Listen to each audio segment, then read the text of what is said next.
Olá, gente, tudo bem? Bem-vindo ao podcast do site RD News. Olha, quero te chamar para assistir o nosso episódio, mas antes, quero te pedir para você se inscrever no nosso canal, que é aqui, você toca no sininho aí e fica atualizado de todos os programas que a gente faz diariamente e também conteúdo inédito.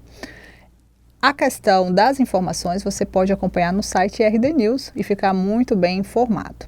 No episódio de hoje nós vamos conhecer um pouquinho mais de perto, porque a agenda dele estava apertada e a gente agora conseguiu trazer ele, que é o delegado Vitor Hugo Brusolato, que agora é secretário de Estado de Justiça. Aquela parte do sistema penitenciário está com um delegado e nós vamos conhecer ele, saber o perfil de trabalho dele agora nessa nova missão na gestão do governador Mauro Mendes. Tudo bem, delegado? Tudo bem, um prazer enorme estar aqui, estamos aí à disposição. Delegado, o senhor trabalha na polícia, é muito conhecido já da gente da imprensa, né? Já um parceiro aí nas questões das operações no combate à criminalidade, foi para o sistema penitenciário. Sua cabeça não deu um boom, não, assim, porque é totalmente contrário, né?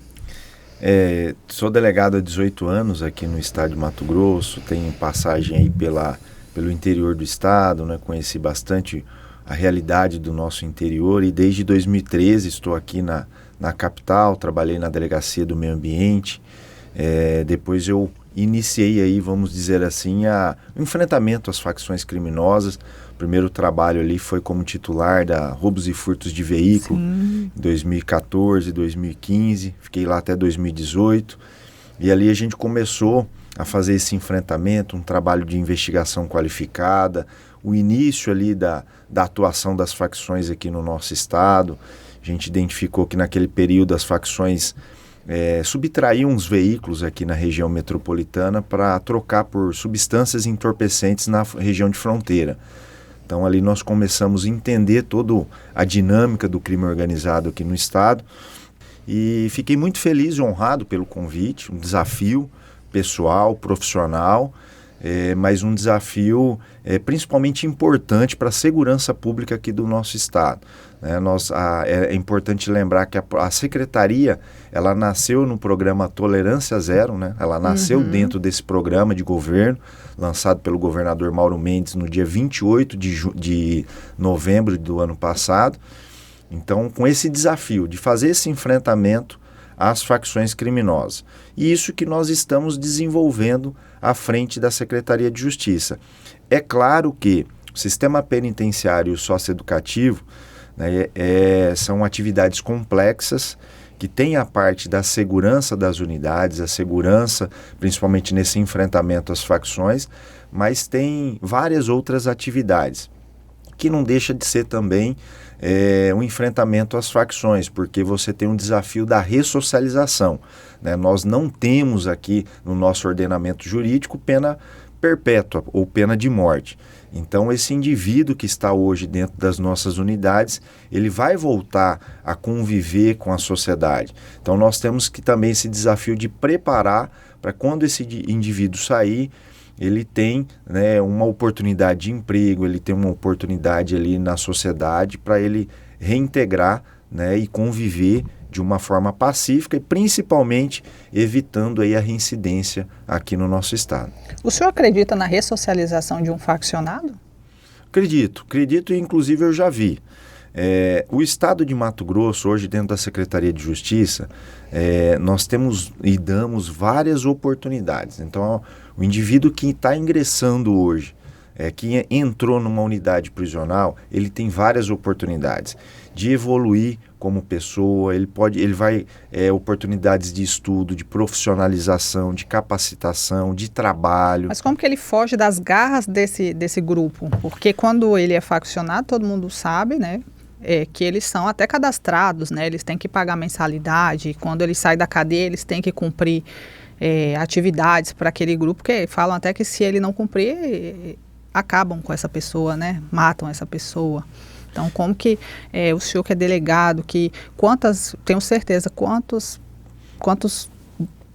pessoas criminosas o senhor prendeu e às vezes a pessoa saiu até primeiro que o senhor da delegacia de flagrantes, né? Devido ao sistema. Realmente a realidade das facções é cruel, né? Essa é a realidade. Então a pessoa que entra para uma facção é muito difícil, mas eu já vi e é possível. né? Nós temos ali da oportunidade da assistência religiosa, que é um caminho também, né, que a gente vê, eu já vi pessoas saindo das facções. Então hoje o Estado ele oportuniza essa saída das facções, né, do integrante de uma facção. Ele dá essa oportunidade. Hoje a gente faz a classificação dos presos, né, das pessoas privadas de liberdade, né? Quando, num passado recente, o Estado não dava essa opção, né? A pessoa tinha que ingressar facção A ou B. Hoje nós estamos fazendo essa classificação, essa divisão de pessoas que não são faccionadas, de pessoas que são condenados de forma definitiva, que são presos provisórios, daquela pessoa que quis sair da facção. Então o Estado faz essa separação. Dentro do sistema. Dentro do sistema penitenciário, e a gente dá toda essa assistência religiosa, assistência social, essa assistência também na parte educacional, de cursos de profissionalização. Então hoje o Estado oportuniza e dá segurança para essa pessoa sair e ter uma oportunidade nova aí na sua vida social. Hoje, Mato Grosso tem quantas lideranças presas de facção? Dentro aqui do sistema penitenciário, nós estamos com 25. 25 lideranças? 25. De quantas facções? De 2 facções que atuam aqui no nosso estado. E eles, aí o senhor me falando, por exemplo, na PCE tem esse raio, eles ficam todos lá, Isso, no mesmo raio, isolados. Mas fica na mesma cela? Celas individuais, o banho de sol é individual, né? Existe toda uma dinâmica, né, para que não tenha esse contato. Então, contato zero, né, nem mesmo na visita, com assistência jurídica, através dos advogados, o contato físico é zero. Então não existe essa possibilidade, né, de contato, de confronto entre as facções. Inclusive,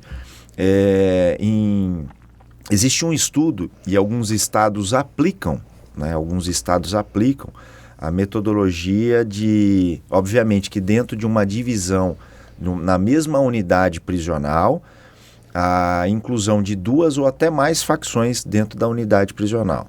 Né? Obviamente que dentro de uma divisão ali por raios, né, pavilhões, mas existem muitos estados que aplicam essa metodologia, e existe um respaldo técnico, né, para isso, para que você consiga um controle dessas facções e não tenha uma unidade prisional dominada por uma facção A ou B.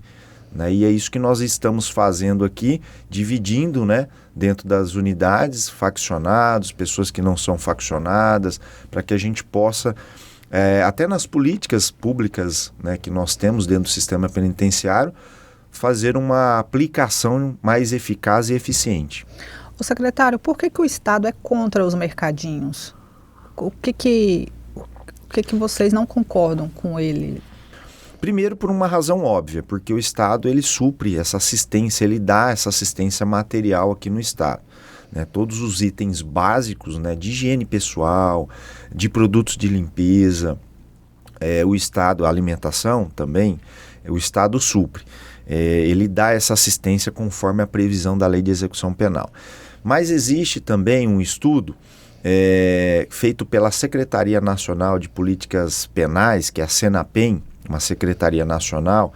Ela fez um estudo e existe um relatório técnico de outubro de 2024, um relatório bem recente, que fez um levantamento em aproximadamente 1.200 unidades prisionais espalhadas aí pelo Brasil, onde existiam as cantinas ou o funcionamento desses mercadinhos.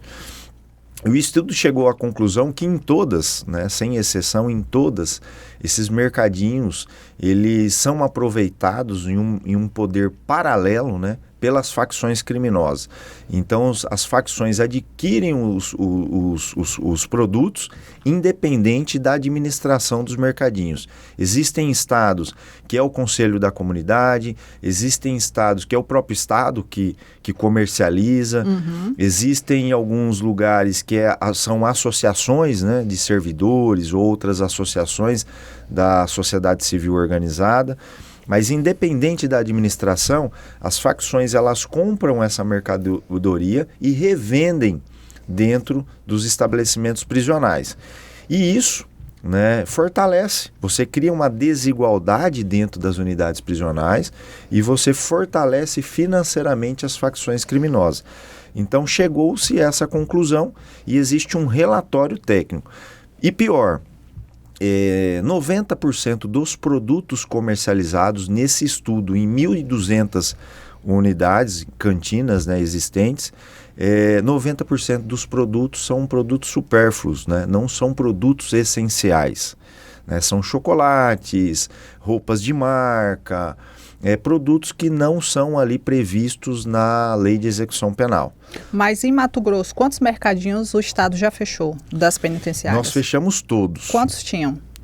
Nós tínhamos 18 unidades prisionais que existiam. 18. Aí quem que administrava esses mercadinhos? Então nós tínhamos aqui vários modelos. Nós tínhamos alguns lugares que era associação de servidores, nós tínhamos alguns lugares Os que agentes. era... Isso.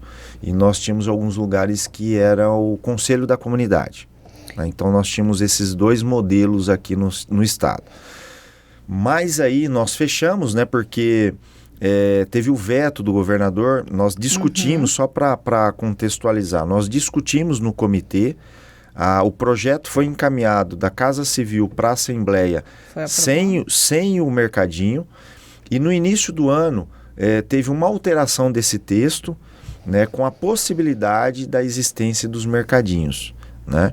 E esse texto foi aprovado assim, com a possibilidade de uma forma em caráter excepcional, mas permitindo, né, em algumas situações, a possibilidade da existência do mercadinho. Como tinha sido discutido, né, por todos esses fundamentos que eu acabei de citar, o governador vetou, né, o parágrafo do artigo que possibilitava a abertura desses mercadinhos. E por conta desse veto, né, nós fechamos os mercadinhos e hoje nós tivemos 6 liminares, né, em 6 lugares que possibilitaram a reabertura desses mercadinhos. Então hoje a realidade são 6 unidades que têm o funcionamento dos mercadinhos em razão dessa decisão judicial. E quem que entrou com as liminares?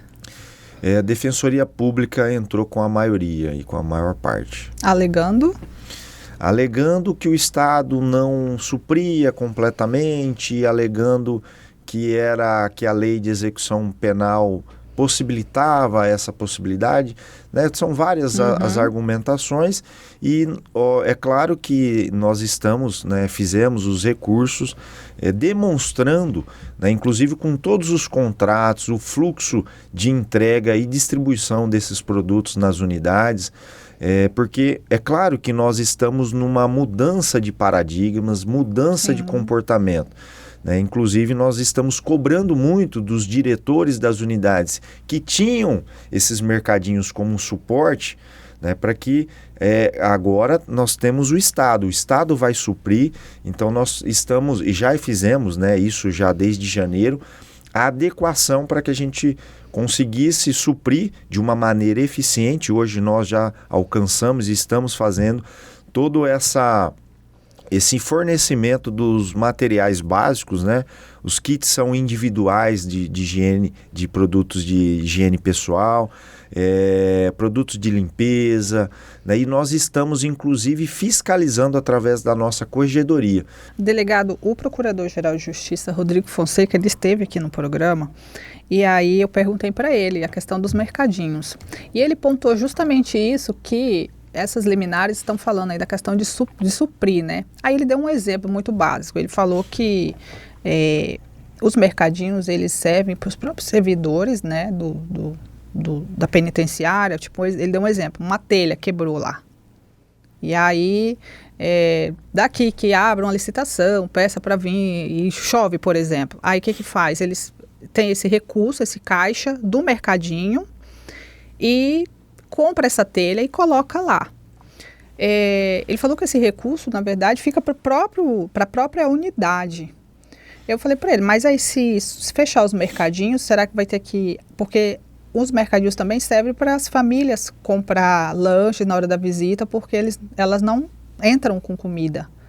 É isso mesmo ou a gente está equivocado? Olha, nós estamos passando por um processo de mudança, né, de comportamento.